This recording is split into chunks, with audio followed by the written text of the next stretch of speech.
ਰਾਤ ਦੇ 12 ਵੱਜ ਚੁੱਕੇ ਸਨ ਜਦੋਂ ਬਾਹਰੋਂ ਕਿਸੇ ਦੇ ਸਾਈਕਲ ਦੇ ਟੁੱਟੇ ਹੋਏ ਪੈਡਲਾਂ ਦੀ ਆਵਾਜ਼ ਜੀਤ ਨੂੰ ਸੁਣਾਈ ਦਿੱਤੀ। ਇਸ ਦੇ ਨਾਲ ਹੀ ਜੀਤ ਦੇ ਚਿੰਤਾ ਵਿੱਚ ਧੜਕ ਰਹੇ ਦਿਲ ਵਿੱਚ ਇੱਕ ਬਿਜਲੀ ਜਿਹੀ ਦੌੜ ਗਈ। ਉਹ ਸਮਝ ਗਈ ਸੀ ਕਿ ਉਸਦੇ ਪਤੀ ਦੇਵ ਆ ਰਹੇ ਹਨ। ਹੁਣ ਆ ਵੜੇ ਅੱਧੀ ਰਾਤ ਨੂੰ ਉਸਨੇ ਮਨ ਹੀ ਮਨ ਬੜਬੜਾਉਂਦਿਆਂ ਦਰਵਾਜ਼ੇ ਦੀ ਕੁੰਡੀ ਖੋਲ੍ਹ ਦਿੱਤੀ। ਉਸਦੀ ਪਰੇਸ਼ਾਨੀ ਦੀ ਕੋਈ ਹੱਦ ਨਾ ਰਹੀ। ਬਾਹਰ ਵਿਹੜੇ ਵਿੱਚ ਤਾਂ ਕੋਈ ਵੀ ਨਹੀਂ ਸੀ, ਨਾ ਸਾਈਕਲ ਨਾ ਸਾਈਕਲ ਵਾਲਾ। ਜੀਤ ਨੇ ਡਰਦਿਆਂ ਡਰਦਿਆਂ ਵਿਹੜੇ ਤੋਂ ਬਾਹਰ ਗਲੀ ਵਿੱਚ ਵੇਖਿਆ ਤਾਂ ਇੱਕ ਗਊ ਵਿਹੜੇ ਦੀ ਕੰਧ ਉੱਪਰੋਂ ਸੁੱਕੀ ਹੋਈ ਤੋਰੀ ਦੀ ਵੇਲ ਨੂੰ ਖਿੱਚ ਰਹੀ ਸੀ। ਇਸੇ ਵੇਲ ਦੇ ਸੁੱਕੇ ਪੱਤਿਆਂ ਦੀ ਆਵਾਜ਼ ਹੀ ਸਾਈਕਲ ਦੀ ਆਵਾਜ਼ ਲੱਗੀ ਸੀ। ਜੀਤ ਇੱਕ ਅਜੀਬ ਜਿਹੀ ਸੋਚ ਲਈ ਅੰਦਰ ਆਈ ਤੇ ਬੱਚਿਆਂ ਵਾਲੇ ਮੰਜੇ ਉੱਤੇ ਬੈਠ ਗਈ, ਜਿੱਥੇ ਗੋਗੀ ਅਤੇ ਰਾਜੂ ਘੂਕ ਸੁੱਤੇ ਪਏ ਸਨ।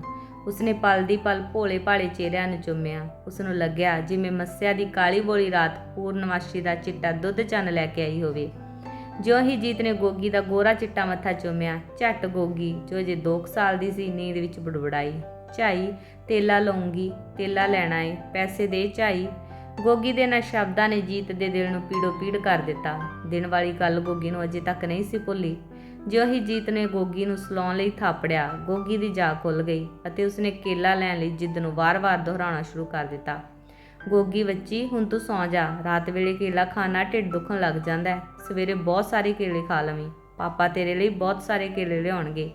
ਜੀਤ ਗੋਗੀ ਨੂੰ ਵਰਚਾ ਰਹੀ ਸੀ, ਪਰ ਗੋਗੀ ਫਿਰ ਬੋਲ ਪਈ, ਮੈਂ 2 ਕੇਲੇ ਲਊਂਗੀ। ਹਾਂ ਹਾਂ, ਤੈਨੂੰ ਜ਼ਰੂਰ 2 ਕੇਲੇ ਦੇਵਾਂਗੀ। ਜੀਤ ਨੇ ਗੋਗੀ ਨੂੰ ਭਰੋਸਾ ਦਿਵਾਇਆ, ਕਿਉਂਕਿ ਜੀਤ ਨੂੰ ਪਤਾ ਸੀ ਕਿ ਅੱਜ ਉਸਦੇ ਪਤੀ ਨੂੰ ਇੱਕ ਸਕੂਟਰ ਦੀ ਮੁਰੰਮਤ ਦੇ 15 ਰੁਪਏ ਮਿਲਣ ਵਾਲੇ ਸਨ। ਵਿੱਚੋਂ 6 ਰੁਪਏ ਦਾ ਇੱਕ ਹਫ਼ਤੇ ਦਾ ਰਾਸ਼ਨ, 2-2.5 ਰੁਪਏ ਦਾ ਰਾਜੂ ਦੀ ਸਕੂਲ ਡਰੈਸ ਦਾ ਨੀਲੇ ਰੰਗ ਦੀ ਕਮੀਜ਼ ਲਈ ਕੱਪੜਾ, ਪਰ ਸਵੈਟਰ ਦੀ ਉੱਨ ਵੀ ਲੈਣੀ ਸੀ। ਰਾਜੂ ਰੋਜ਼ ਇੰਨੀ ਠੰਡ ਵਿੱਚ ਬਿਨਾਂ ਸਵੈਟਰ ਤੋਂ ਸਕੂਲ ਜਾਂਦਾ ਸੀ। ਕੁਝ ਵੀ ਹੋਵੇ, ਰਾਜੂ ਗੋਗੀ ਲਈ 1 ਦਰਜਨ ਕੇਲੇ ਇਹਨਾਂ ਪੈਸਿਆਂ ਵਿੱਚੋਂ ਜ਼ਰੂਰ ਲਿਆ ਕੇ ਦੇਵੇਗੀ, ਨਹੀਂ ਤਾਂ ਗੋਗੀ ਸਾਰਾ ਦਿਨ ਫੇਰ ਸਿਰ ਖਾਂਦੀ ਰਹੂ। ਉਹ ਇੱਕ ਵਾਰ ਕਿਸੇ ਚੀਜ਼ ਦੀ ਜਿੱਦ ਪੈ ਜਾਵੇ ਤਾਂ ਭੁੱਲਦੀ ਥੋੜਾ ਸੀ ਗੱਲ ਨੂੰ। ਗੋਗੀ ਹੁਣ ਸੌਂ ਗਈ ਸੀ, ਪਰ ਜੀਤ ਜਿਉਂਦੀ ਤਿਉਂ ਆਪਣੇ ਪਤੀ ਦੇ ਦੇਰ ਨਾਲ ਆਉਣ ਦੀ ਚਿੰਤਾ ਵਿੱਚ ਬੇਚੈਨ ਬੈਠੀ ਸੀ। ਉਸਨੇ ਕਈ ਵਾਰੀ ਨੀਨੀ ਦੇ ਘਰ ਜਾਣ ਬਾਰੇ ਸੋਚਿਆ ਸੀ ਕਿ ਨੀਨੀ ਦਾ ਪਾਪਾ ਗੋਗੀ ਦੇ ਪਾਪਾ ਦੀ ਕਿਧਰੇ ਭਾਲ ਕਰੇ, ਪਰ ਉਸਨੂੰ ਝੱਟ ਹੀ ਦੂਜਾ ਖਿਆਲ ਆ ਜਾਂਦਾ, ਨਹੀਂ ਨਹੀਂ, ਐਸਾ ਕਰਨ ਨਾਲ ਜੇ ਕਿਧਰੇ ਨੀਨੀ ਦੇ ਪਾਪੇ ਨੂੰ ਪਤਾ ਲੱਗ ਗਿਆ ਕਿ ਗੋਗੀ ਦਾ ਪਾਪਾ ਰੋਜ਼ ਸ਼ਰਾਬ ਪੀ ਕੇ ਘਰ ਆਉਂਦਾ ਹੈ ਤਾਂ ਖਾਮ ਮੁਹੱਲੇ ਵਿੱਚ ਰੌਲਾ ਪੈ ਜਾਊ, ਨਾਲੇ ਵਾਧੂ ਦੀ ਬੇਇੱਜ਼ਤੀ ਹੋਊ ਗੋਗੀ ਦੇ ਪਾਪੇ ਦੀ। ਲੋਕੀ ਕੀ ਕਹਿਣਗੇ, ਘਰ ਵਿੱਚ ਰਾਸ਼ਨ ਲਈ ਪੈਸੇ ਨਹੀਂ ਹੁੰਦੇ ਤੇ ਸ਼ਰਾਬ ਪੀਣ ਲਈ ਰੋਜ਼ ਬੋਤਲ ਚਾਹੀਦੀ ਹੈ।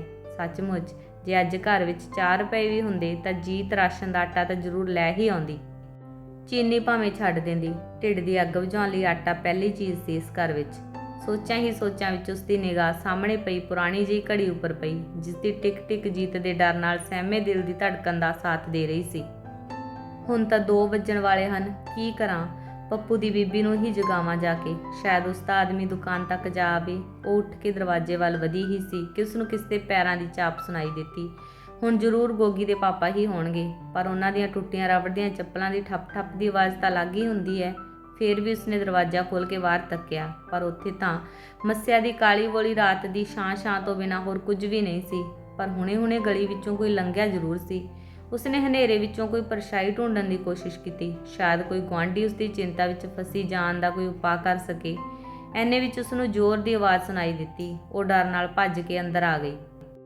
ਦੇਖਿਆ ਤਾਂ ਬਿੱਲੀ ਨੇ ਆ ਕੇ ਦੁੱਧ ਵਾਲੀ ਪਤੀਲੀ ਦਾ ਢੱਕਣ ਉਤਾਰ ਕੇ ਪਤੀਲੀ ਮੁੱਧੀ ਕਰ ਦਿੱਤੀ ਸੀ, ਜਿਸ ਵਿੱਚ ਰਾਜੂ ਲਈ ਛਟਾਂਕ ਦੁੱਧ ਪਿਆ ਸੀ।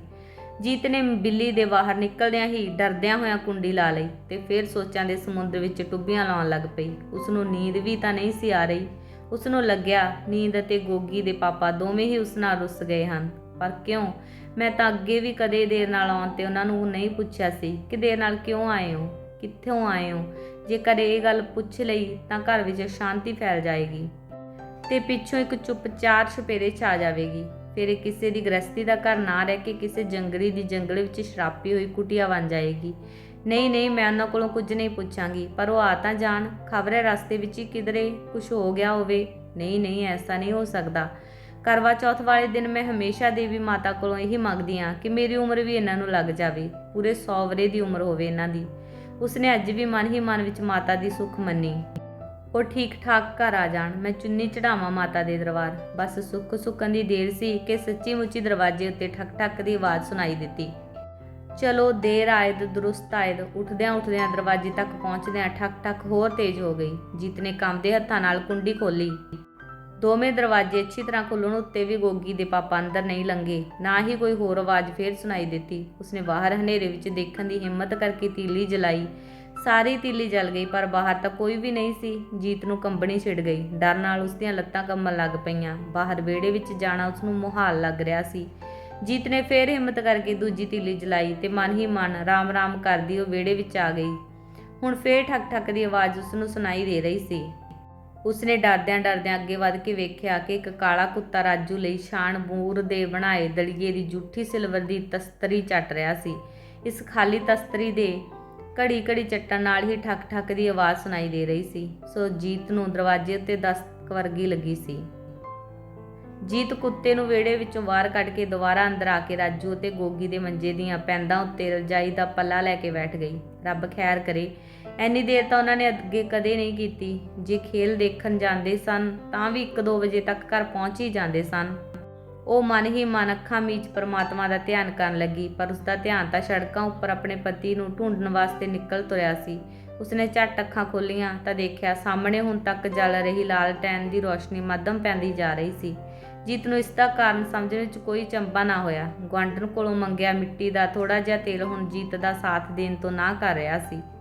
ਇਸ ਲਈ ਬਿਨਾਂ ਤੇਲ ਤੋਂ ਜਲਦੀ ਬੱਤੀ ਨੂੰ ਬੁਝਾ ਮਾਚਿਸ ਸਰਹਾਣੇ ਰੱਖ ਉਹ ਆਪ ਵੀ ਹੌਲੀ ਜਿਹੀ ਬੱਚਿਆਂ ਦੇ ਪੈਰਾਂ ਵਿੱਚ ਹੀ ਟੇਢੀ ਹੋ ਗਈ। ਮੰਜੇ ਉੱਤੇ ਪਿੱਠ ਲਾਉਣ ਦੀ ਢਿੱਲ ਸੀ ਕਿ ਉਸ ਨੂੰ ਨੀਂਦ ਆ ਗਈ। ਸੁਪਨੇ ਵਿੱਚ ਉਸਨੇ ਦੇਖਿਆ ਕਿ ਉਸਦੇ ਪਤੀ ਦੇਵ ਆ ਗਏ ਹਨ। ਆਉਂਦਿਆਂ ਹੀ ਉਹਨਾਂ ਨੇ ਜੀਤ ਨੂੰ ਪਿਆਰ ਭਰੇ ਸ਼ਬਦਾਂ ਵਿੱਚ ਪੁੱਛਿਆ, ਜੀਤ ਅੱਜ ਸੁੱਤੀ ਨਹੀਂ? ਐਨੀ ਰਾਤ ਲੰਘ ਗਈ, ਮੇਰੀ ਉਡੀਕ ਨਾ ਕਰਿਆ ਕਰ, ਤੂੰ ਸੌਂ ਜਾਇਆ ਕਰ ਆਰਾਮ ਨਾਲ। ਇਹਨਾਂ ਪਿਆਰ ਭਰੇ ਸ਼ਬਦਾਂ ਨਾਲ ਹੀ ਉਸਦੀ ਅੱਖ ਖੁੱਲ੍ਹ ਗਈ। ਉਸਨੇ ਉੱਠ ਕੇ ਵੇਖਿਆ ਪੱਪੂ ਦੇ ਪਾਪਾ ਦਾ ਬਿਸਤਰਾ ਤਾਂ ਖਾਲੀ ਹੀ ਪਿਆ ਸੀ। ਉਸਨੇ ਕੋਲ ਪਏ ਪੱਪੂ ਉੱਪਰ ਆਪਣੇ ਵੱਲੋਂ ਖਿੱਚ ਕੇ ਰਜਾਈ ਦਾ ਪੱਲਾ ਕਰ ਦਿੱਤਾ। ਦੂਰ ਕਿਧਰੋਂ ਮੁਰਗੇ ਦੀ ਪਹਿਲੀ ਵਾਂਗ ਉਸਨੂੰ ਸੁਣਾਈ ਦਿੰਦੀ ਹੈ। ਹੁਣ ਸਵੇਰਾ ਹੋਣ ਵਾਲਾ ਸੀ।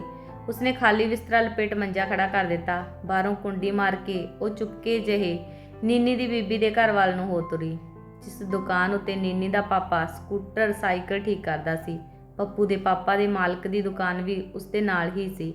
ਨੀਨੀ ਦੇ ਪਾਪੇ ਤੋਂ ਗੋਗੀ ਦੇ ਪਾਪੇ ਦਾ ਜ਼ਰੂਰ ਕੁਝ ਨਾ ਕੁਝ ਪਤਾ ਲੱਗ ਜਾਵੇਗਾ। ਜੀਤ ਮਨ ਹੀ ਮਨ ਪਰਮਾਤਮਾ ਅੱਗੇ ਬੇਨਤੀ ਕਰਦੀ ਹੋਈ ਨੀਨੀ ਦੀ ਬੀਬੀ ਦੇ ਘਰ ਵੱਲ ਵੱਧਦੀ ਜਾ ਰਹੀ ਸੀ। ਹੇ ਭਗਵਾਨ, ਸੁੱਖ ਰੱਖੀ, ਸੁੱਖ ਦਾ ਦਿਨ ਚੜ੍ਹਾਈ, ਮੇਰੇ ਸੁਹਾਗ ਦੀ ਲਾਜ ਰੱਖੀ, ਤੇਰੇ ਬਿਨਾਂ ਮੇਰਾ ਹੋਰ ਕੋਈ ਸਹਾਈ ਨਹੀਂ।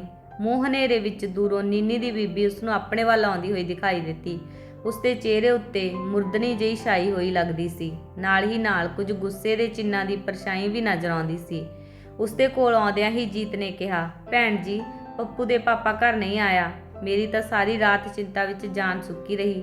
ਵਿੜਕਾਂ ਭੰਨਦਿਆਂ ਗੁਜ਼ਰੀ ਸਾਰੀ ਰਾਤ। ਤੂੰ ਜਰਾ ਨੀਨੀ ਦੇ ਪਾਪੇ ਨੂੰ ਦੁਕਾਨ ਤੱਕ ਭੇਜ ਕੇ ਪਤਾ ਕਰਵਾ ਦੇ। ਇਹ ਅੰਨੀ ਦਿੱਲੀ ਹੈ, ਮੋਟਰਾਂ ਟਰੱਕਾਂ ਵਾਲੇ ਅੰਨੇਵਾਹ ਚਲਾਉਂਦੇ ਨੇ, ਕਿਧਰੇ ਕੋਈ ਤਾਂ ਨਾ ਹੋ ਗਿਆ ਹੋਵੇ।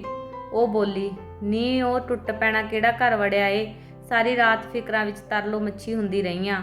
ਹੁਣ ਤੜਕਸਾਰ ਚੰਦ ਕੋਲ ਪੁੱਛਣ ਗਈ ਸੀ, ਉੱਥੋਂ ਪਤਾ ਕਰਕੇ ਆਈਆਂ। ਦੋਵੇਂ ਰਾਤ ਦੇ ਉੱਥੇ ਮਰਦੇ ਨੇ, ਚੁੜਾਲ ਚੌਕੜੀ ਵਿੱਚ। ਹੈ ਪੂਰਾ ਪਰਵਾਹ ਨਿਆਣਿਆਂ ਦੀ ਇਹਨਾਂ ਨੂੰ। ਤੂੰ ਐਵੇਂ ਨਾ ਘਬਰਿਆ ਕਰ ਬਹੁਤਾ। ਨਹੀਂ ਸਾਡੇ ਕਿਹੜੇ ਹੱਥ ਟੁੱਟੇ ਹੋਏ ਨੇ, ਆਪਣੇ ਜੋਗਾ ਤਾਂ ਕਮਾ ਹੀ ਸਕਦੀਆਂ। ਜੋਸ਼ ਭਰੇ ਸ਼ਬਦਾਂ ਵਿੱਚ ਕਚੀਚੀ ਵੱਟਦੀ ਹੋਈ ਨੀਨੀ ਦੀ ਬੀਬੀ ਬਦਰੋਹੀ ਹੁੰਦੀ ਜਾ ਰਹੀ ਸੀ ਤੇ ਜੀਤ ਬਿੱਟ ਬਿੱਟ ਉਸਦੇ ਮੂੰਹ ਵੱਲ ਤੱਕ ਰਹੀ ਸੀ।